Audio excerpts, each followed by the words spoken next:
Salut à tous, c'est Arthur, j'espère que vous allez bien. Nouvelle vidéo aujourd'hui pour parler de la fin du mercato qui approche à grands pas, dans un début de saison où les Canaries ont pour l'instant pris pas mal de points face à des concurrents directs au maintien. Et donc, si on avait vécu une période de transfert assez calme pendant longtemps liée à la crise des droits télé en France, eh bien le mercato nantais lui s'est enflammé au fur et à mesure de ce mois d'août, avec notamment pas mal d'arrivées et aussi des départs qui se sont précisés. Donc l'objectif c'est qu'on parle un petit peu des dernières actualités récentes, qu'on évoque certaines rumeurs s'il y en a, et à quoi s'attendre d'ici vendredi soir minuit, ce qui est synonyme de la fin du mercato officiel en France en tout cas. Donc pour le moment le FC Nantes a officialisé l'arrivée de Sorba Thomas qui s'est installé titulaire sur le flanc droit de l'attaque Canaries. Johan Le Penant est également en train de se faire une place au milieu de terrain.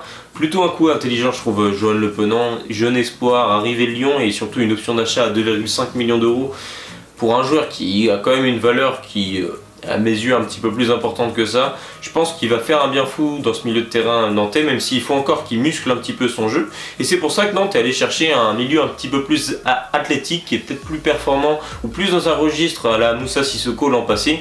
Jean-Philippe Gbamin arrive après une belle saison en Ligue 2 avec Dunkerque où il a retrouvé des sensations. Il faut savoir que c'est un joueur qui a été formé à Lens, qui avait plutôt brillé en Allemagne avant de s'écrouler en première ligue comme beaucoup de joueurs qui tentent l'aventure du championnat anglais.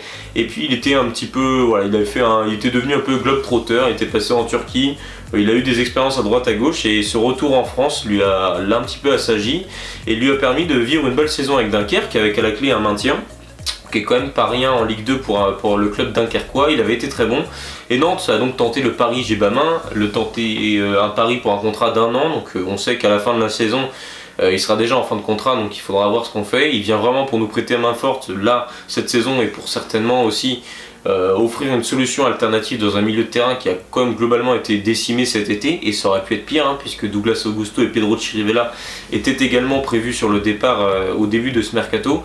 Finalement et Chirivella et Douglas sont restés et ça fait plutôt du bien au FC Nantes, en tout cas en Ligue 1, puisque les deux sont performants comme ça a été le cas face à Auxerre dimanche dernier. Ils ont livré une belle copie au milieu de terrain avec un Chirivella un peu en 6, Douglas un peu plus haut, et on voit que les deux joueurs sont très concernés. Donc voilà, Gbamin est arrivé. Un retour au poste d'arrière gauche désormais. Je suis un petit peu moins fan, c'est Nicolas Kozza. Après 6 mois en prêt, donc il était au club déjà l'an passé, il revient du coup au club pour pallier à la blessure de Fabien Santonze qui a été testé à ce poste là cet été et qui avait livré plutôt de bonnes performances. Kozza, ça a été pour moi 6 mois qui ont été compliqués. Il était dans une période où effectivement le club ne vivait pas ses meilleures heures et je trouve qu'il symbolisait un petit peu ça. En ce qui me concerne, je trouve que c'est un aveu de faiblesse de partir dans une nouvelle saison en Ligue 1 avec comme latéral gauche Duverne et Kozza, parce que pour moi Duverne, tu as des garanties défensives, tu en as aucune offensive. Kozza, t'as pour moi aucune garantie tout simplement. C'est-à-dire qu'offensivement il n'est pas meilleur que Duverne, franchement je trouve qu'il apporte très peu. Et même défensivement, plusieurs fois j'ai pas été fan de ce qu'il a fait. Je me souviens de son match face à Lyon, à la Beaujoire, qui avait été très compliqué. Voilà, en tout cas je trouve vraiment que c'est un aveu de faiblesse de partir avec Nicolas Kozza titulaire à ce poste là. J'aurais aimé un petit peu plus de travail de la cellule de recrutement sur ce poste là. Voilà, qu'il y a un minimum de recherche. Alors je sais qu'on peut pas offrir des bons salaires, mais je pense qu'il y a quand même moyen de travailler intelligemment et d'aller dénicher des bons joueurs aux Pays-Bas, même en France. Juste en France, tu veux une valeur sûre. Il y a Mathieu Hudol par exemple qui vient de descendre avec Metz. Mathieu Hudol, c'est nettement plus une valeur sûre qu'un Nicolas Kozza. C'est qu'un exemple, je l'avais cité dans mon mercato idéal. Il y en a d'autres, tu peux aller chercher au Portugal, aux Pays-Bas. Même, voilà, il y a un tas de championnats, il y a un tas de latéral gauche dans ce monde. Est-ce que Nicolas Kozza c'est vraiment un des meilleurs latéral gauche au monde pour pouvoir faire partie d'une des équipes qui débute en Ligue 1 et être titulaire? Permets-moi d'en douter. Voilà, je trouve que c'est vraiment un aveu de faiblesse. J'ai un petit peu de mal en tout cas avec ce joueur-là. Mais voilà, c'est comme ça. Comme Gbamin, évidemment, c'est pas un joueur qui va nous faire lever la nuit. Mais bon, il a au moins le mérite d'être là et offrir une solution alternative, c'est-à-dire un profil qu'on n'avait pas au milieu de terrain. Ce qui est pour moi pas le cas de Kozza, donc voilà, ça me pose un petit peu plus de problème, même si je voulais le recrutement d'un latéral gauche. Alors déjà j'aurais aimé un joueur peut-être un petit peu plus jeune, en fait on sait qu'on va pas être surpris avec Kozza, là où je pense qu'on aurait pu faire un pari voilà, peut-être un petit peu plus ambitieux, surtout avec la cellule de recrutement. Mais bon, c'est comme ça, on a eu d'autres paris sur ce mercato, en tout cas Sorba Thomas en est un évidemment. Pour l'instant il apporte quelque chose à l'attaque nantaise, même si il manque encore ce dernier geste, mais on sent qu'il les défenses adverses devront se méfier de ce joueur-là cette saison, parce que je trouve vraiment qu'il a des vraies qualités footballistiques. Et on va voir ce que ça donne. Ce n'est que le début de saison, mais Sorba Thomas, je trouve que pour l'instant ça peut ressembler à une bonne pioche. En tout cas, l'année dernière, on a fait la saison avec Florent Mollet ailier droit, donc ça peut difficilement être pire. Donc voilà, globalement plutôt content des arrivées nantaises, que ce soit Ablin, Le Penant, Thomas, je trouve que ça a du sens. Gébamin, ça offre un profil un peu différent, donc on observera tout ça évidemment à l'avenir. Et puis là, on aurait pu avoir d'autres arrivées au FC Nantes, ça aurait été en cas de départ. Je vous rappelle, début de saison, Mohamed, Chirivella, Augusto, Lafont devaient quitter le club et en tout cas avait un bon de sortie. Et bien aucun de ces joueurs-là n'a réellement eu d'offres importantes. Il y a eu un intérêt assez conséquent quand même de l'Ajax pour Alban Lafont, qui est auteur d'un très très gros début de saison. En 2 matchs, là, Alban Lafont pour l'instant, c'est une très très grosse prestation à Toulouse, c'est lui qui nous sauve le point du nul. Et face à Auxerre, il nous en a sorti quelques-unes aussi. Donc Lafont qui est plutôt bon en ce début de saison. Nantes voulait le remplacer par Maury Diao, ce qui m'emballait pas plus que ça non plus. Au final, l'Ajax apparemment n'est plus trop intéressé. Dommage, hein, il devrait regarder les matchs quand même là, parce que là il est plutôt dans une bonne période. Mais voilà. Donc pas de mouvement au poste de gardien de but, si ce n'est au poste de numéro 2, puisque pour l'instant Hugo Barbet est numéro 2, ce qui est quand même pas terrible. Hein. On a vu en amical ce que ça donnait, voilà, c'est peut-être un bon gardien pour la réserve, mais pas plus haut en tout cas à mes yeux. Surtout quand Nantes avait Rémi Descamps en numéro 2, qui était quand même à mes yeux une doublure quand même assez qualitative. Nantes a donc voulu le remplacer et voilà, d'une pierre deux coups également aller chercher un gardien expérimenté comme l'était Denis Petric, qui a également quitté le club libre au mois de juillet. Et donc Nantes est allé chercher loin, a fait travailler sa cellule de recrutement, les plus grands observateurs du monde. On a envoyé des scouts un peu partout et c'est au Danemark qu'on a trouvé la perle rare, monsieur Patrick Karlberg, si je le prononce bien, qui jouait au Randers FC.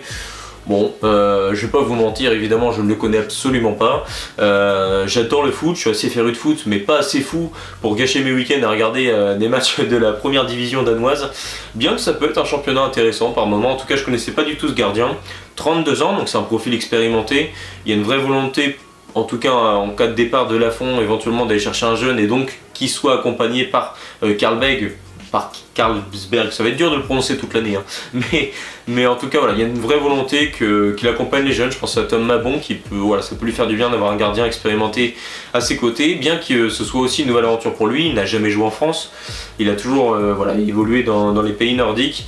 Donc voilà, on va suivre un peu ce que ça donne. Patrick Karlsberg, on devrait pas le voir beaucoup, mais en tout cas pour accompagner le gardien titulaire, on devrait aussi certainement le voir en coupe, donc on verra ce que ça donne. C'est pas encore officiel, hein, c'est un intérêt, mais bon. Déjà on voit l'idée du club qui avait déjà mis à l'essai Alexandre Letellier, l'ancien gardien du PSG, il y a peu, d'avoir vraiment un gardien qui a de la bouteille. Même si là voilà, il va y avoir une intégration à faire quand même, parce que c'est un gardien qui est danois je crois. Donc voilà, on va suivre ça. Donc ça y est, en tout cas pour les rumeurs d'arrivée, ça devrait pas trop bouger au club, à part en cas de départ qui serait imprévu, peut-être au milieu de terrain s'il y a un départ de soit Douglas soit Chirivella. Mais je trouve que ça aurait moins de sens, surtout maintenant qu'ils font un bon début de saison. Ce qui n'est pas le cas de Mostafa Mohamed, qui fait pas du tout un bon début de saison, qui au contraire est cantonné au banc de touche, qui fait quelques rentrées en jeu.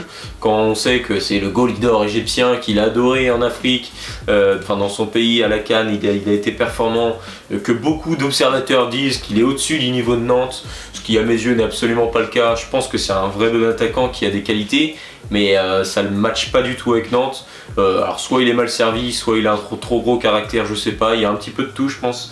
Mais Mostafa Mohamed, en tout cas, tout le monde le souhaite qu'il trouve une porte de sortie. De 1 parce qu'il a une valeur importante, c'est-à-dire que Nantes peut en tirer 10 millions sur un attaquant comme ça qui sort de 2 saisons à 8 buts. Je rappelle quand même que l'année dernière, son dernier but dans le jeu c'était au 1er septembre, hein, donc voilà, ça en dit long, hein, il a joué toute l'année. Donc Mostafa Mohamed, on lui souhaite de trouver une porte de sortie, en tout cas en ce qui me concerne. Voilà, Nantes a recruté déjà son remplaçant, Mathis Ablin est resté au club pour être titulaire. Derrière, il y a Kadewere, il y a Ganago quand il n'est pas blessé. Pour moi c'est bon, c'est pas forcément un joueur qu'on aurait besoin de remplacer. Et surtout ça permettrait d'assainir les finances et éviter de devoir vendre d'autres jeunes, parce que ça a été un petit peu le leitmotiv du FC Nantes cette saison sur les départs. Streder Apua est parti à Palerme, Lohan Doucet a été cédé définitivement au Paris FC, Junior Diaz qui jouait quand même pas mal en préparation a été plutôt bien vendu quand même. Pour 2,5 millions d'euros à l'Estac de 3 en Ligue 2. Bastien Mepillou va être vendu à Wolverhampton, ce qui a du sens quand on sait qu'il est en fin de contrat en fin d'année et Nantes devrait en tirer 5 millions plus des clauses. Donc voilà, Nantes voulait éviter un deuxième épisode Randal Colomani, c'est donc ce qui explique aussi son départ. Donc voilà, Nantes a quand même vendu pas mal de jeunes. On a quand même pas mal de jeunes joueurs en stock, hein. On l'a vu avec Guirassy qui a marqué face à Auxerre en fin de match, un super but. Ça prouve que il y a un petit peu plus le fait que Nantes puisse pas beaucoup recruter, ça offre plus d'occasions à des jeunes joueurs et je pense qu'on réalise un petit peu mieux qu'on a un vrai bon vivier. On l'a vu en Youth League la saison dernière, Guirassy, Zézé là qui s'affirme vraiment en défense centrale en ce début de saison avec Castelletto, c'est très positif. D'ailleurs en vendant Mepillou, Nantes a aussi envoyé un signal de se dire que Nathan Zézé ça va être notre titulaire cette année. De toute façon c'est assez clair, Palois va être là pour accompagner les jeunes, etc. Zézé il est là pour être titulaire, il est là pour tout défoncer. Zézé qui a quand même aussi une cote, ça va être un des dossiers à surveiller puisqu'il y a des gros intérêts venus d'Angleterre, venus également d'Italie, de l'Inter. Ça peut passer la barre des 20 millions d'euros pour un joueur qui a quand même une quinzaine de matchs en Ligue 1 tout au plus. Et je pense que Nantes, au-dessus d'un certain prix, je pense qu'au-dessus de 20 millions, Nantes va être évidemment à l'écoute. Il faudra surveiller ça, donc, ce qui peut aussi entraîner l'arrivée d'un défenseur central en cas de départ de Zézé. Maintenant que la saison est lancée, moi je suis moins fan imaginons que tu cèdes un joueur parce que tu sais qu'il a une grosse valeur marchande. C'est un joueur formé au club, il faut lui laisser prendre son envol pour sa carrière, je dis pas non. Mais faire ça dans la deadline du mercato et derrière tu te retrouves dans la merde face à Montpellier par exemple dimanche parce que tu n'as plus de défenseurs centraux, ça sera un peu compliqué. Donc voilà, en tout cas Nantes a déjà essayé de pallier le départ de certains défenseurs comme Junior Diaz avec l'arrivée d'un joueur qui peut jouer en défense centrale, c'est Gébamin. Donc voilà, Gébamin qui aura un vrai rôle à jouer dans la rotation cette année, voire plus. Je pense qu'il peut jouer quand même pas mal de matchs en Ligue 1, faudra suivre ça. Donc voilà, on a fait un peu le tour des récentes rumeurs, des récentes arrivées au club. Donc pour l'instant, Koza et Gébamin ont été officialisés là, tout récemment. Koza c'était aujourd'hui, Gébamin hier. On va voir ce que ça donne pour le gardien numéro 2. Sinon, pour les autres arrivées, il faudra certainement attendre des départs, s'il y en a. Mostafa Mohamed, il n'y a pas vraiment de rumeurs, on a entendu parler de l'OM, de l'Arabie Saoudite. Bon, c'est sûrement aussi des agents qui essayent de faire bouger les choses. En tout cas, c'est souhaitable un départ de Mostafa Mohamed du club. Et puis pour Alban Lafont, il y avait l'Ajax et apparemment ça devrait pas bouger. Donc on va suivre ça. Et puis dernière info du coup, c'était Nathan Zézé qui lui pour le coup attire pas mal de convoitises venues d'Angleterre avec des grosses sommes qui sont évoquées. Donc on va suivre ça jusqu'à vendredi minuit et après on sera figé sur la saison du FC Nantes qui commence plutôt bien et qu'il faudra continuer à Montpellier samedi soir. Donc voilà, on suivra ça avec attention. En tout cas, j'espère que ce dernier épisode probablement du journal du Mercato nantais vous aura plu. Si c'est le cas, n'hésitez pas à me le dire dans l'espace commentaire et à vous abonner à ma chaîne YouTube. Allez, ciao tout le monde!